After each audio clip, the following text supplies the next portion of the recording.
We have a very special guest. It's Senator Mike Gravel. He is an American politician. He was the senator from Alaska from 1969 to 1981. He ran for president in 2008, and now he's running again in 2020 as a progressive looking to challenge the establishment. Please welcome to the show. It's Senator Mike Gravel. Hey, thank you for being here. Thank you for having me. So we're big fans of your anti-war stance. And can you just briefly tell people, first of all, you read Into the Record. Tell people about that. Wasn't that you who read Into the Record? The Pentagon Papers, which was the study that was commissioned by McNamara as to how we got into Vietnam. And after he read it, he classified it. And obviously, if it was important for the Secretary of Defense to know how we made the mistake of going into Vietnam, it's more important for the American people to understand that. And that's what the whole thesis was behind the actions by Daniel Ellsberg, who was the one that released the Pentagon Papers. He then got them to me so that I could release them within the Congress and that way make them legitimately public. And I did that. So that was my claim to fame on that. And it was a very difficult situation because the entire government was trying to get at Ellsberg and trying to get a hold of the papers. So that was very courageous. Now, did you take a lot of flack for that? So the point of you doing that was because prior to that, it's classified material and it would be illegal. But if you read it into the record in Congress, then it becomes public information. Is that why you did it? Yeah. Well, what happened was, I thought that, and it subsequently was sustained by the Supreme Court unanimously, that as a member of Congress, I could give out any information, regardless of classified or not, to the American people under the guise of informing the public, and do that within the confines of the Congress, because in Article, I believe it's Section 6 of the Constitution, talks of the fact of the speech and debate clause that a member cannot cannot suffer any consequence of in the course of the debate, speech and debate, which is the articulation of legislation, and the fact that I was a member of the Senate was able to do that. However, the papers that had been published by the newspapers was limited. They were still at risk, so they did not publish much beyond what they had already published prior to the Supreme Court decision at the end of the month. So now we had to get the papers published privately. And so the minute that I did that, and as a result, it was the only organization that would do this, was the Beacon Press, which was the publication arm of the Unitarian Universalist Association.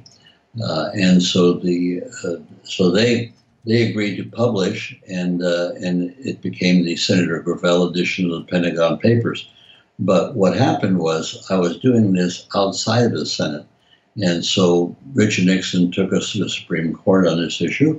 And in that part of it, we lost. We won unanimously that any member of Congress could release any information as long as it was within the confines of the House or the Senate, and they could not be prosecuted. Now, very, very few, in fact, I don't know of any other than I think Dianne Feinstein in releasing some classified material, which she had every right to do, but it wasn't challenged. But other than that, I don't know of any member of Congress that has availed themselves of this information.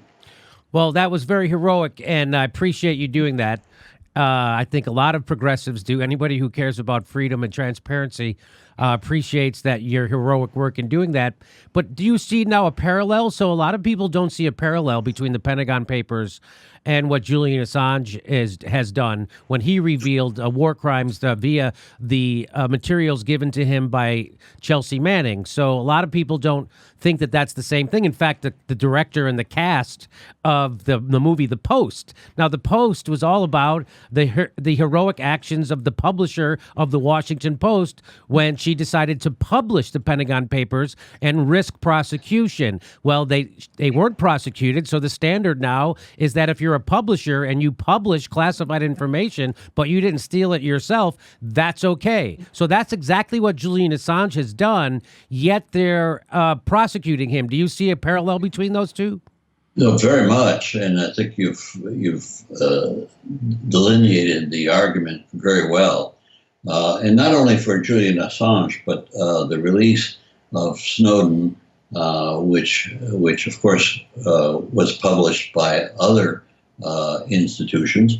The New York Times publishes secret documents all the time when they're given to them. Mm-hmm. And so I don't understand why the New York Times hasn't stepped forward, because they've really printed a lot of WikiLeaks stuff.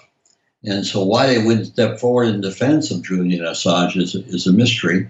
The same thing with the Washington Post. Is it a mystery? Pardon me? Is it a mystery to you? Because it's not to me. Well, it's a mystery is a phrase. No, it's not a mystery. I know where they are on the spectrum of courage and of protecting and informing our society. You know, we've got a whole problem with mainstream media, and they're part of that. And there was an interesting thing. I haven't said this before, but there's a Jill Lepore, who is an historian who wrote the history truths about the history of the United States, and the main thread of that was, of course, slavery. But by the same token, she was grappling in that history of the difficulty we have with mainstream media communicating what it needs to communicate for our democracy to stay vibrant.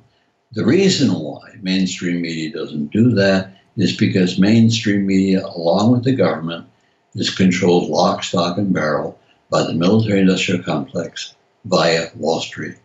And that's the reason why you'll never get a straight cut at the news that you need to hear in this regard. Well, and that's one of the reasons why when these kids, David Oak and Henry Wallace and Ben Church, contacted me and asked if I would run for president, I thought it was a little bit funny. Not even funny, but we chuckled all the way. But and I said, "Do you realize how old I am?" And he said, "Well, that doesn't make any difference. What we want to do is try to push the Democratic Party to the left." And that's a worthwhile undertaking, because what's happened in the last 3 or 4 decades, the Republican Party has really decimated the intent of our Constitution. And so what they've done now is they've become not the Republican Party, but the Trumpian Party. And they just bought into that, except for a few exceptions. And so now you have a situation where unless, and this is being accepted by the mainstream media, they try to say that they're not for Trump, but they gave Trump all of the attention. As Trump phrased it, I got billions of dollars of time on mainstream media. And that's one of the things that contributed to his victory. Now, will the Democratic Party rise to this? Because there's a conflict within the party. Now, what I think has happened is that we've moved in the last 4 decades to the right, to the far right. They've been pulling us over there. And so when a person says, "Well, I'm a centrist," well, what that person is saying, he's on the right of what would have been the center. So what we need to do is to pull the center back to the center, so that when a person says, "I'm a centrist," he really is a centrist and not a member of the right. And of course, the way we do that is by pulling people to the left. So what you're describing is the Overton window has shifted right. Now, we play a clip on this show frequently of Barack Obama when he was accused of being a socialist. He responded with, if this was the 1980s, my policies would be considered moderate Republican. He said that out of his own mouth that wasn't scripted, that was off the top of his head. That's how he really felt in his heart. And so what he was saying is exactly what you're confirming, is that the conversation in the United States, the whole political body politic has shifted to the right. So now someone who used to be considered a centrist is now considered a lefty. And what people don't realize, I know you're running inside the Democratic Party, what people don't realize is that the Democratic leadership, meaning Nancy Pelosi and Chuck Schumer and the DNC, Tom Perez, is that they are literally to the right of Trump voters.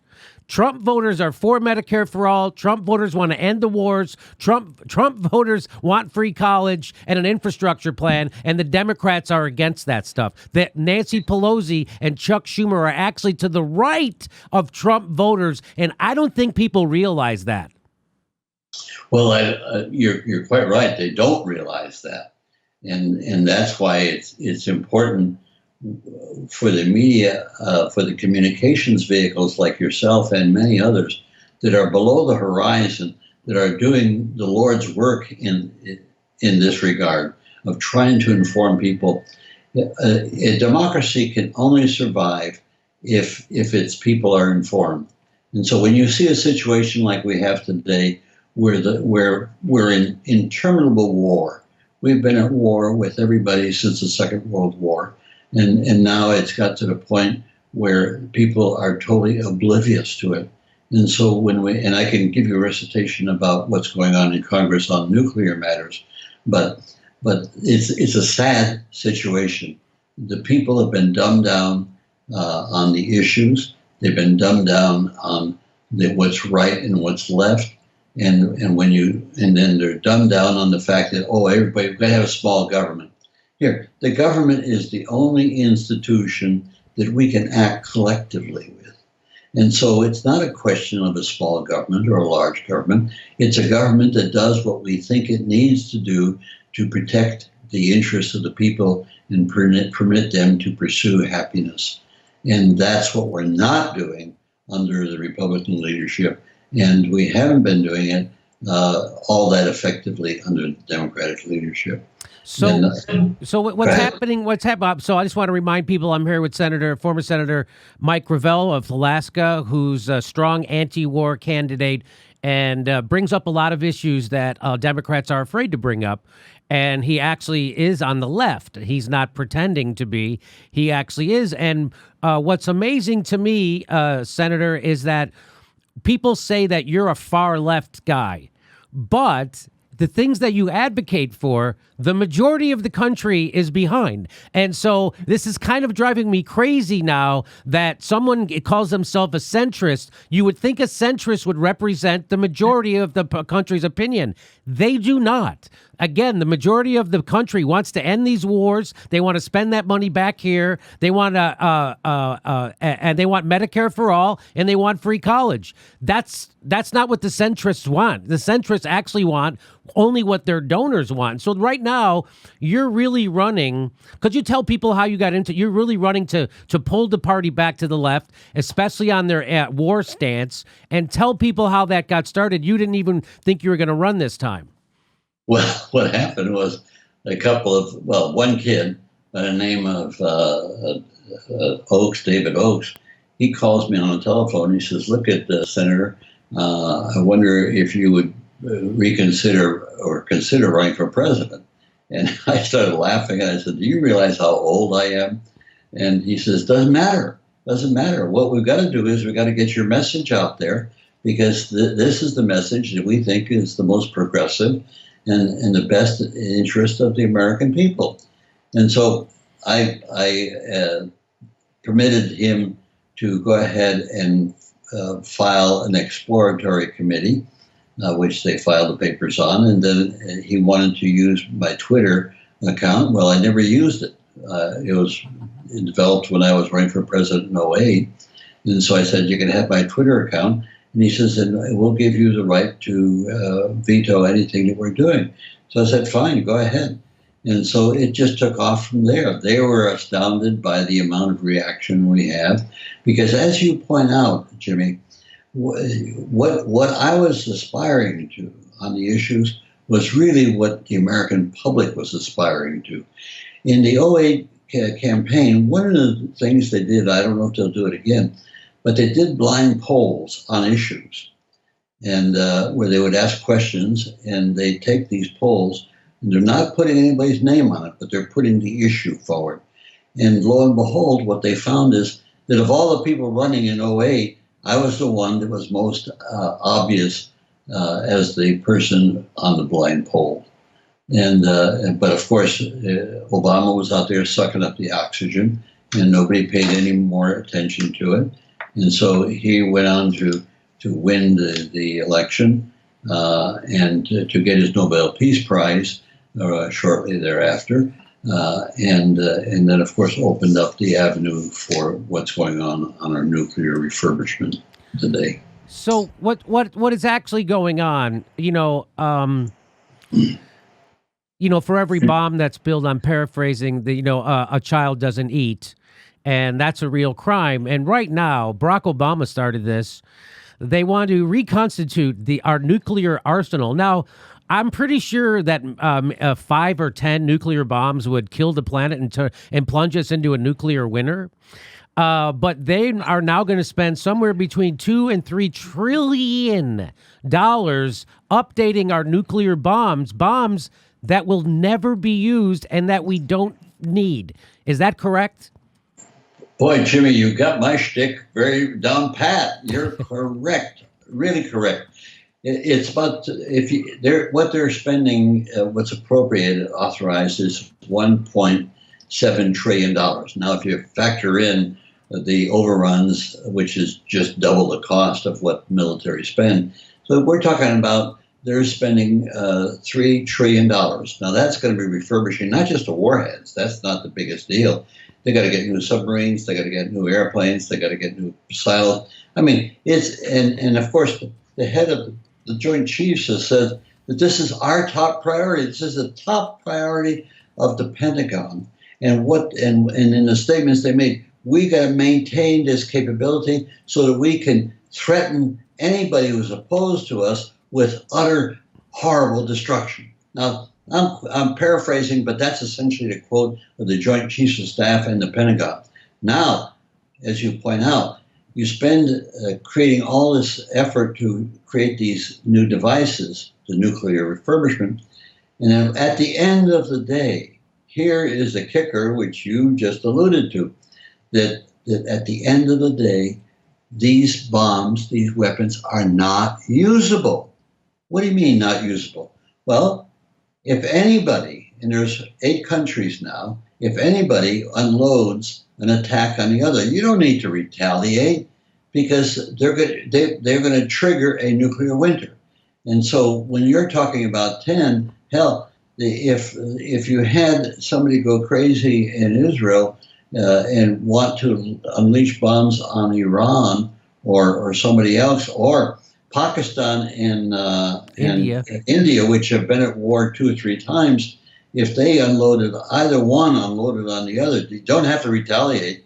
They would trigger a nuclear winter, and the luckiest people would be the ones that are killed instantaneously, because in a nuclear winter, which means there's no sunlight for a period of a decade to 2 decades, we're all going to die a horrible death, and that's what we're doing. We're spending $3 trillion, which of course could go to pay off all the student loans, could have education free for everybody, could have single-payer health care for everybody. Whenever I hear the Republicans attacking Democrats, say, where are you going to get the money? You're going to raise taxes. That's all BS. The money's there. All you got to do is reprogramming from where it's been going in a wasteful kind of way.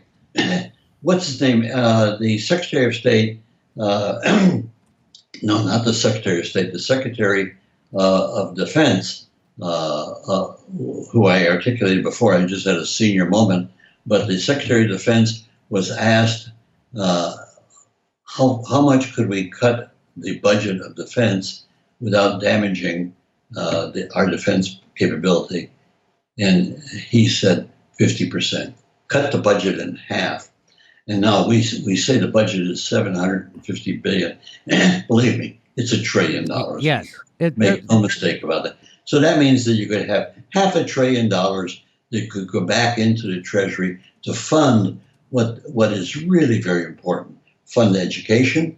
Here in Finland, we pay people to go to school, and that we wonder why Finland is so successful as a society today. And of course, Norway, Sweden, these people go to school for free, from childhood to PhD, and to other anything to do with education is funded by these countries. Why can't we do the same?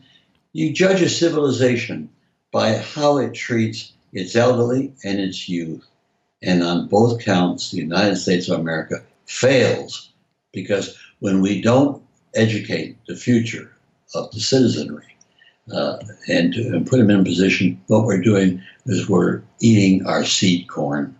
That's what we're doing.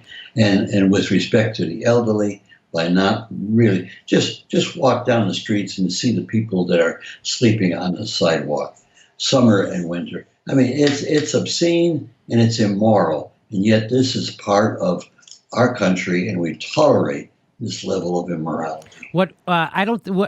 Just to add on to your point about the military spending and what that means, people don't realize that at the height of the Iraq War, we were spending about $500 billion on our military a year, which was still about 10 to 20 times more than any other country. But now, since the height of the Iraq War, we've increased the military budget 40%. So we increased it over $200 billion. There were no town halls about it. There were no op-eds written about it. There was no national conversation. Anderson Cooper didn't go and roll up his sleeves and interview people about it. There was no discussion. They just did it. So now we got out of nowhere, out of thin air, they increased the military budget 40%, which is $200 billion a year, which, as you say, could only cost $80 billion a year for free college. You could end homelessness for $20 billion a year, so we can send everybody to college for free and end homelessness in the United States and still have $100 billion left over. That's just with the extra money we're spending on top of the military since the height of the Iraq War. People have no idea that our government is not being run for the people. That there's a thing called corporate capture, regulatory capture, meaning why is it that Nancy Pelosi's to the right of Trump voters? It's because she doesn't legislate with her voters in mind. They only legislate with their donors in mind, which is why we'd rather spend $70,000 a year to send someone to prison in California than spend $10,000 to send them to college. And that's the kind of moral bankrupt society we're living in. And what the Democrats tell you is that you got to keep voting for that because Donald Trump is worse. And I tell people, go to hell. I'm done voting for the Democrats who are to the right of Trump voters. That's over. What do you say to that? Well, I think you get some merit in your analysis, but I would say that I was watching yesterday on CNN the 5 candidates at town meetings. Not one of them mentioned the military-industrial complex. Not one of them. Now, Bernie alluded to it and admitted that he had not really focused on foreign policy. And he said that he is bringing himself up to speed in that regard. But the only person that I know who's running for president is Tulsi Gabbard, and she's the only one that has talked about reining in the military-industrial complex.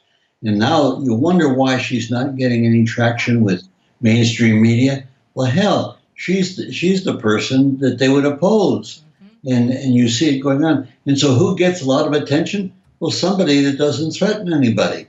Mayor Peter B. He doesn't threaten anybody. Right. So let's just promote him through mainstream media. And of course, you're going to see the lineup against Bernie Sanders because he really wants to get this stuff done.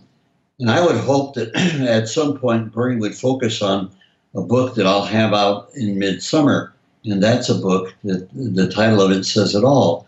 The Failure of Representative Government and a Solution, which is the people. And so what I've done, I've written a whole thesis on empowering the people to be able to make laws. And so to do that, we need to create a legislature of the people so that you can process the various laws that people want to see enacted. It's a complex issue because I've copied and tweeted how the Congress votes or any legislative body votes, and then set up how we get it done. We got to get it done with a constitutional amendment. And so people say, well, who has a monopoly on the constitutional amendment? Obviously, the representative government. Who has a monopoly on making laws? Obviously, our representatives. And we give them that monopoly every time we go to the polls and vote, which by and large is a joke because the polls were manipulated by the candidates who run for office, who get the money from the elites to be able to keep control of the government, and also with the military-industrial complex, which has militarized our culture. You just go to a football game or a basketball game and see the expressions of militarism. And so Hey, I went to a. this is where we're at. And it's got to change. And the only way you're going to change it, Jimmy, is you're not going to change it by informing the people. You're going to change it by a process where you equip the people to make laws. And in that process, you inform the people in a very deliberative fashion. You don't just throw the stuff at them. Brexit is a classic example of the stupidest thing you could do legislatively. And that is they turned around and gave a referendum, which is the government referring something to the people people were divided, were voting their emotions, nothing illogical, and then all of a sudden they're into this mess where they can't seem to get themselves out of it. The best I've seen is the name the person's name escapes me right now, but he had the best solution. Is the Parliament should declare that the referendum that they had about the Brexit should be null and void. The people were not informed when they voted on this, and it was purposely given to the people that had no information. And so that's not the way to make laws. But whenever they throw a referendum out at the people, that's kicking this can down the street so that the politicians can hide their shortcomings. Well, the important thing is that your message gets out, right? So, and if people tune into a debate with 10 people on there and 9 of them are pretending they're on the left but advocating for right-wing positions, so we have one party in the country, as Gore Vidal said, it's the money party, and it's got 2 right wings, and people don't realize that. I had a lot of people wag their finger at me because I wouldn't vote for Hillary Clinton, and I'm telling you right now, if we had Hillary Clinton as our president right now, we would not be talking about Medicare for all, we wouldn't be talking about ending these wars, and there wouldn't be a robust Democratic primary right now. And we'd be going backwards instead of going forwards. What do you say to that? War. We probably would be at war. And that's the tragedy of it. There's a quote by James Madison that if you have interminable war, you will lose your democracy. And that's what's going on right now. We are going to be losing our democracy. So do you think that you can if you get on the debate stage, Tulsi's already on, and if you get on the debate stage, do you think that that'll make a difference? Because the country's behind Tulsi and you as far as all this stuff goes. So that's the weird thing. Do you think that you'll be? Go ahead. We won't, Jimmy, unless you see you'd still be facing the Congress and the rest of the government, which is controlled by the military-industrial complex.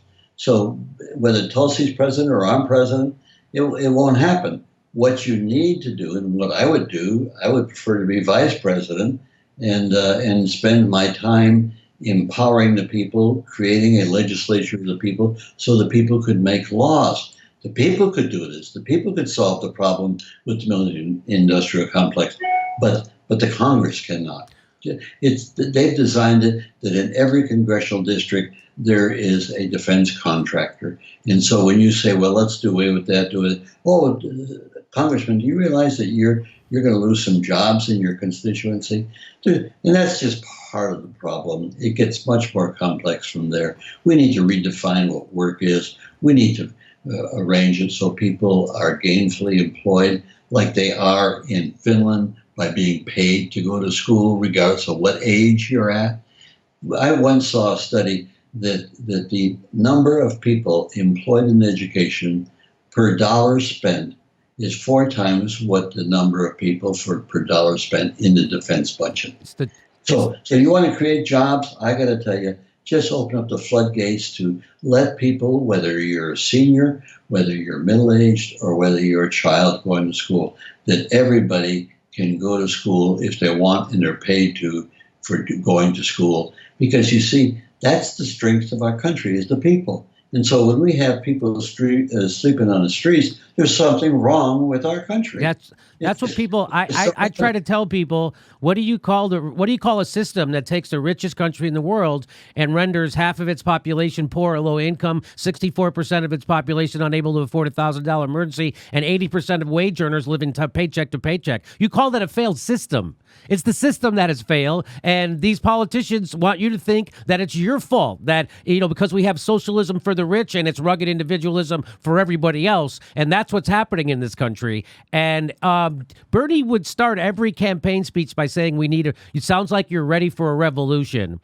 And then after he lost the primary, he told everybody to vote for Hillary Clinton, which is the opposite of a revolution. I think it's going to take a revolution, like the yellow vest revolution, because even if Bernie becomes president, like you were kind of alluding to, if you want to see when there's going to be a third party in this country, it will be if a progressive becomes president, because then Nancy Pelosi and Chuck Schumer and Narragansett will start a third party the next day, and they'll probably call it the Progressive Party or the New Democrats or something, but they are going to oppose Bernie Sanders. They're not going to work with him, correct? Well, correct in this regard, that regardless of who controls the Congress, and I would suspect that Bernie gets elected, that we'll have a Senate and a House Democrat. But if you look back at Obama, when they passed Obamacare, the health care, the day that it came out of committee, the 70% of the American people were for single-payer health care. And when it came out of committee in the House, it didn't even have that option. And so what we wound up with, and of course people are saying, well, we got to hang on to this. Unfortunately, Pelosi is invested in that because she was party in the leadership that brought that about. But that doesn't work, not by a long shot, because it becomes a subsidy to the insurance companies, to the healthcare private companies, and to the pharmaceutical companies. That's who's benefiting from it. Now, it always struck me as odd.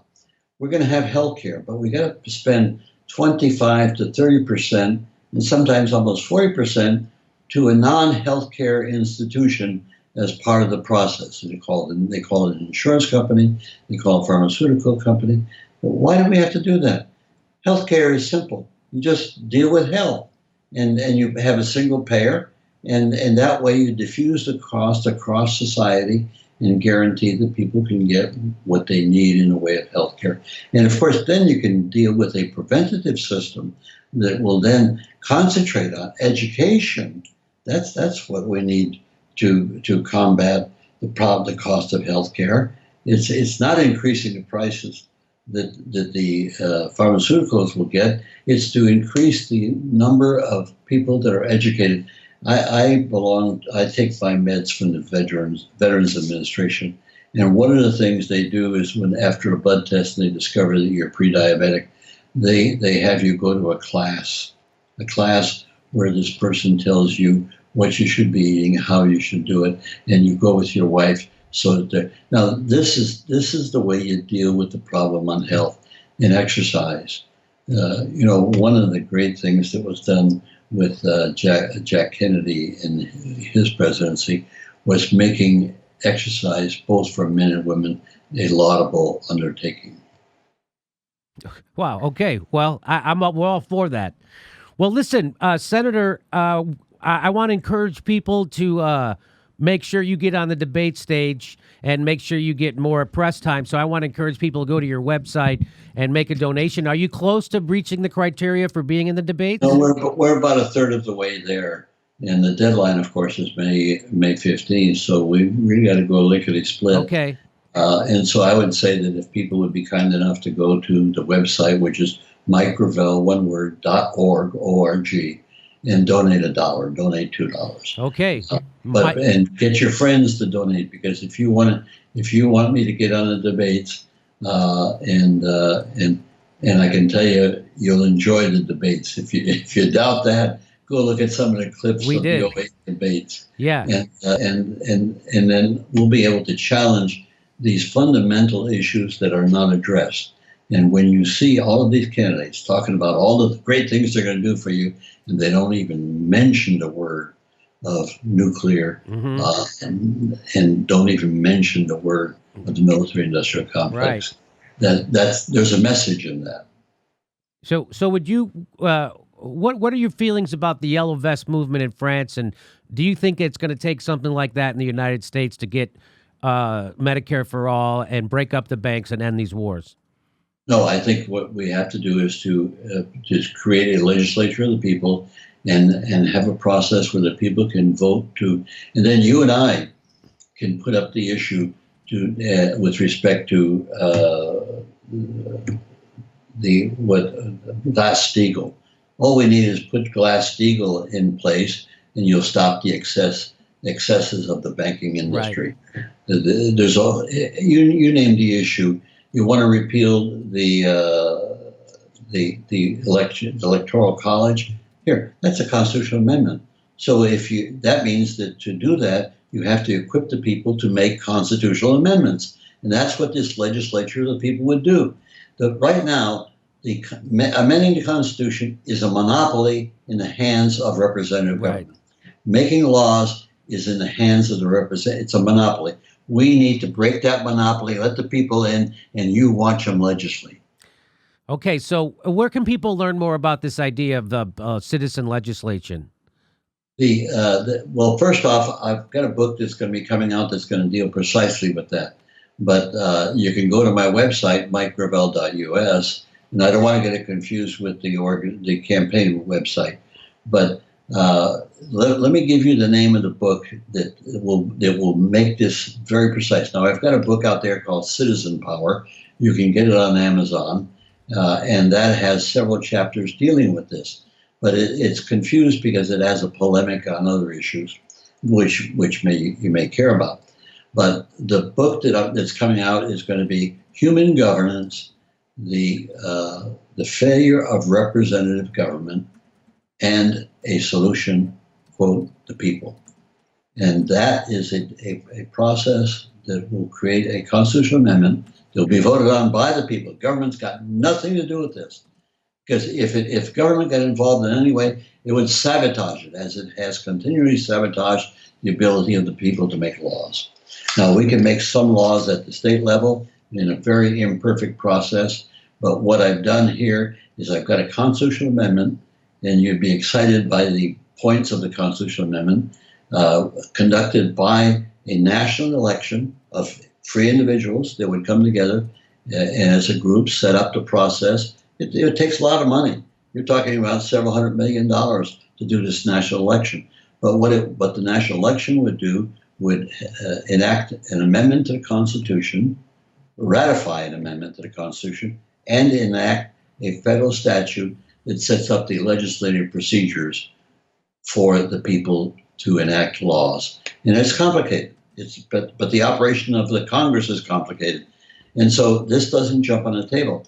I've been at this for 25, 30 years, working with other people, vetting it, and now we have it to a point where it is just doable. It's in the package is there, and this book will contain the detailed package. Citizen Power has the same package, however, it's dated because I wrote Citizen Power 11 years ago, and I've continued to refine this process. And so Citizen Power right now can educate you to the concept of what's involved. And it's detailed. There's several chapters that deal with this in the appendices of the Constitutional Amendment and the Legislative Procedures Act. It's all there. And now with this book, which I don't deal in Citizen Power, I show how we can conduct an election and all the details of the process to bring about the Constitutional Amendment and the Legislative Procedures Act. And once that's in place, that would only take a year and a half, and 2 years to get it in place. So now you've got the people that are able to make laws. And so you can take your agenda and my agenda and what would be the agenda of whoever's president. I hope it's Bernie or Tulsi. What's her name, from Massachusetts? Elizabeth Warren. Yeah, she's really very good too. So you take their agendas, and they probably can't get them through the Congress, but they sure as hell can get them by the people, and the people will enact these things. And the minute the people become shareholders of the power of government, they become partners with the representatives, but they are the senior partners. So you're going to see a situation when this comes into play that it's a win-win. Representative government will function more effectively than it does today, and the people will be able to set the policy which affects their lives. And that, of course, will finally end the troika of the statements, government for the people, by the people. And of course, it's never been by the people. So when does that book come out? Yep, I'm in a process of just finishing it up. I got to deliver it to the publishers, which is going to be Author House, by end of May, and then they'll have it out by midsummer. And so it will be out there heavily before the election really gets rolling. Okay, so well, I hope you come back on and we'll talk about that book when it gets released. I'd love to talk to you again. Thanks again for being our guest, Jimmy. I'd love to come back. You're a man after my own heart. Okay. All right, former Senator Mike Gravel running for president. Go to MikeGravel.org. Make a donation so we can see him on the debate stage next to Tulsi, telling the truth and speaking out against the military-industrial complex. Thanks for being our guest, and thanks for all the work you do. Thank you very much, Jimmy. The best to you. Next live Jimmy Dore show is June 5th. That's a Wednesday at Hermosa Beach Comedy Club in Hermosa Beach, California. Go to jimmydorcomedy.com for a link for all tickets. We might be coming to your town. And if you love the show, please become a patron. Please support the show. We give you hours of bonus material every week. And please click that bell and make sure you're subscribed. Even if you think you are already subscribed, they unsubscribe people every day. Just check. Thanks for your support.